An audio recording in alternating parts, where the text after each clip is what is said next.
Mobile use எல்லாருக்குமே daily லைஃப்பில் ரொம்ப important. But excessive mobile use கண்டிப்பாக நம்ம மென்டல் ஹெல்த்தை அஃபெக்ட் பண்ணும்.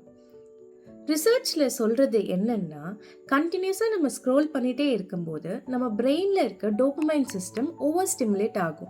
இதனால படிப்படியாக நமக்கு நார்மல் திங்ஸில் கூட கொஞ்சம் கொஞ்சமாக இன்ட்ரெஸ்ட் குறைஞ்சிட்டே வந்துடும். Anxiety, irritability, depression, sleep problems, even memory disturbances கூட இதனால வரலாம். இது ஒரு விதமான addiction. we call it as behavioral addiction. இதுக்கு சொல்யூஷன் தான் என்ன? ஃபர்ஸ்ட், ஸ்லீப்புக்கு ஒரு 1 hour முன்னாடி நான் மொபைல் யூஸ் பண்ண மாட்டேன்னு ஒரு முடிவெடுங்க. நெக்ஸ்ட், உங்க ஆப்ஸ், வேரியஸ் ஆப்ஸ்லேருந்து வர நோட்டிஃபிகேஷனை ரெஸ்ட்ரிக்ட் பண்ணுங்க.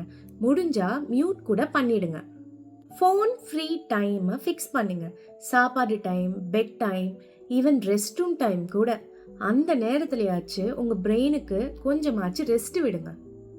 மைண்ட்லெஸ்ஸா ஸ்க்ரோல் பண்ணி பொழுத ஓட்டாம ஒரு ப்ராப்பரான பொழுதுபோக்குல ஈடுபடுங்க. வாக்கிங், மியூசிக், கேம்ஸ், புக்கு படிக்கிறதுன்னு டைமை ரிலாக்ஸாக ஸ்பெண்ட் பண்ணுங்க. உங்க டோபமைன் நேச்சுரலாகவே ரிலீஸ் ஆகும்.